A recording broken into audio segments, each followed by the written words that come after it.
He then gazes in front of him again, this time with more determined look in his face. Tell you what, the drunkard says as he turns to us, I'll give you that password. I'd feel bad for you if you had to go back to your homeland empty-handed at this point. You did give me this bottle of ale for free after all. You sure about that? Hadrick says. Won't the guards be upset with you if they found out? To hell with the guards and the king.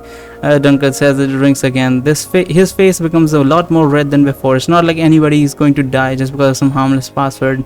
Just make sure you don't tell anyone that you got it from me. I don't want to go to jail over something as trivial as this. Of course, Hadrick says.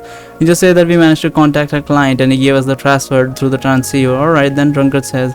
In that case, the password for this week is gargoyle wings. Oh, the last week was broken oars in case they ask. This should be enough to get you from the front of the gates. The front of the gates, that's great, Hadrick says. Thanks a bunch. I can't wait to see the looks on our friends' faces, and we'll tell them that we managed to find out the password. Why are you saying that right now? You can go and tell them right now. I won't mind, Drunkard says. You don't need to worry about this old drunkard. I'm sure I can find my own way. I'm sure that your trading partner must be waiting anxiously for you inside the city. A good idea. Let's go, Hadrick. We can still wait for you to finish your drink. You're not in that much of a hurry. Yeah, I'm sure our friends wouldn't mind waiting for a few more minutes, Hadrick says. Take your time, enjoy the drink. Well, in that case, bottoms up, our drunkard says. They clink the bottles again. Once we're finally done with the drinks and we decide to leave, we see that drunkard can barely walk anymore. So Hadrick and I hurry to support him as we exit the building. Not long after we got out, the drunkard suddenly remembers something important. He struggles to articulate the words while keeping his voice low. I almost forgot. Drunkard tells us the password isn't enough. You also need to wink 3 times with your left eye while you say it. New set of rules in order to prevent eavesdropping. Oh wow, the eavesdropping would have gotten us killed. Holy shit. I don't know if that's a blessing in disguise or like would that have been good or would that have been bad. Man, that's troubling. And so what was the password again? I forgot the password already. Gargoyle wings was the first one. And then broken oars if they ask for the last week, and then you have to wink with the left eye. That is ridiculous. Who would visit a city like this, honestly? Not long after we got out of the drunkard center. Yeah, we already read that. Ooh, Hadrick says also in a low voice. Good thing you remembered, then we might have had a bit of trouble if you didn't. Yeah, my bad, drunkard says. They keep changing the rules every so often. I just can't keep up with them anymore. My house is over there. You can leave me in the front yard. I'll crawl my way to the front door by myself. Alright then. Hadrick says as the drunkard continues to lean on the two of you while he walks. As soon as we reach his house, we wave goodbye to our drunk friend, and then we take the main road back towards where Darren and the others were waiting in the woods. Hey Darren, you listening? Hadrick says after he pulls the transceiver and sets it to Darren's frequency. Yeah, Darren says, where are you? We're on the main road, Hadrick says. We should be able to see us if we come out of the forest. We got what we were looking for. Let's head for the gates. You did? Darren says, as surprised. That's great. Hold on, we'll be right there. As Darren and the others are coming out of the woods one by one, I put the lid on my door and ale and handed back to Hadrick, telling him that I'm done drinking for now. You shrewd bastard, Hadrick says with a grin as he feels the weight of the bottle in his hand.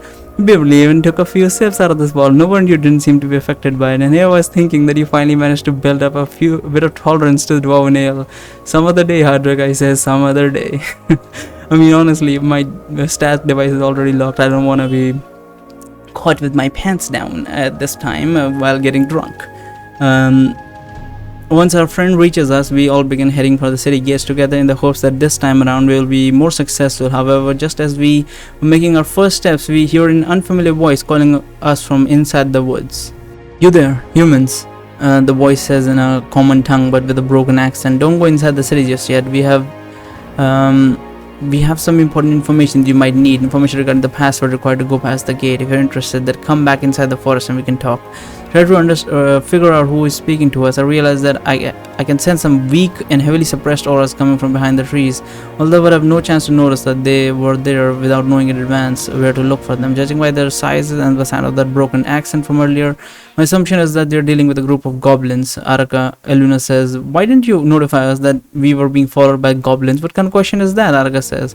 Do you also want me to tell you about squirrels in the trees and the birds in the sky? You asked me to tell you about enemies that might try to surround you, and that's what I've been doing. These goblins are obviously harmless. They're barely armed, and you can see for yourself how weak their auras are. If I stopped to tell you about every single animal and monster in your vicinity, we would never get anywhere. Well, what were they already in the area when we arrived, or did they follow us here? Luna asked.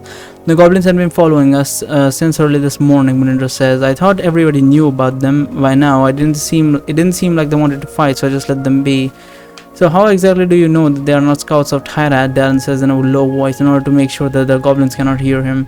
They could have been leaking information about our location to the dragon for all this time. So what? Melinda says now lowering the voice as well. Tyrant's elite troops have already proven to you that they can find you no matter where you hide, scouts or no. How does the letting a few goblins live make any significant difference? Humans, the goblin's voice calls to us from inside the forest. Are you coming or not? So this is that we ignore the goblins and head for the city. Then we go kill the goblins just to be said. Suggest that we go talk to the goblins and see what they want. Yeah, let's go do with that. I want to talk about maybe they're Fyron's goblins. Was it Fyron? What was the name? Byron, Fyron, something like that.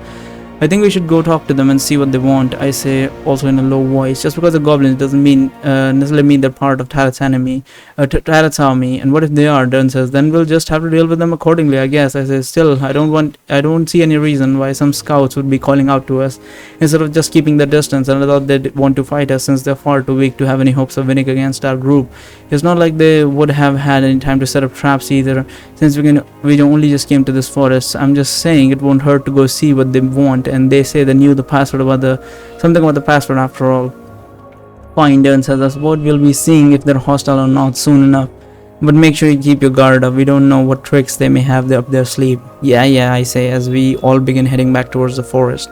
You're coming, I tell the goblins, stay right where you are. As soon as we get back into the forest, we see the 3 goblins who came out to us are all wearing very cheap looking leather armor, and that the weapons they are using seems to be very poor condition. The older one of the 3 of the goblins now stepping in front in order to introduce himself. Greetings, travelers, the old goblin says in the common tongue as he takes a short bow. I know that you're busy, so I'll try to keep this brief. We couldn't help but notice that you have trouble entering the city earlier. We thought that we could trade you some valuable information regarding the password you need in exchange for one of the items in your possession. First things first, Darren says, do you work for Tyrant or not? The king of dragons? King of all dragons, the old goblin says. No, we've never been part of his army, so you will fight on then. Ask him. No, we traveled alone, the old goblin says. The reason why we came here to the city is because we know for a fact that they accept goblins inside their walls along with other humanoid races. So we wanted to see if we could request shelter within their borders. Oh yeah? If that's the case, then why have you been following us since this morning? Why not just head directly for Olinder while we are still camping? The goblin exchanged a few looks after the old goblin speaks again. We've been following you because we noticed your companion over there picking up some rock by the bank of the river, the old goblin says as he points towards Melindra. The problem is that a friend of ours who was supposed to write passwords required to enter Olinder on one of the rocks, but we think your friend may have picked it up by mistake. Would have therefore like to share some information regarding the password with you in exchange for that rock. None of the rocks that I've picked up had anything written on them in either the common language or the goblin language.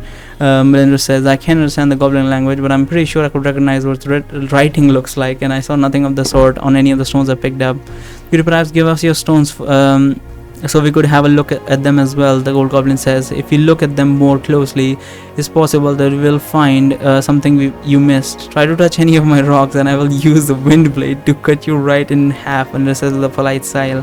I see, the old goblin says, trying to remain calm. Well, perhaps you could hold them toward yourself. Just show them to us one by one then. No, I'm not going to do them. And it says, still smiling. It is unfortunate. The old goblin says, in that case, I'm afraid that a trade is no longer possible. We're sorry for wasting your time. We will, of course, be waiting here for you in case you change your mind. That's it. Darren says, you're not going to try and steal the rocks from us? Dear gods, of course not. The goblin says, we're not savages.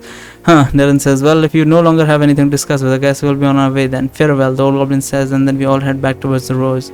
Boy, what a complete waste of time that turned out to be. Harvick says as we walk out of Goblin's hearing range. Let's hope that at least our plan to enter the city a bit more successful. We're just not going to discuss it. We're just not going to show the rocks or nothing. Okay. It takes us a while. But once we are done traversing the village again, we eventually reach the gates for a second time. The guard at the gate is now staring at us with the same suspicious look that he had the first time.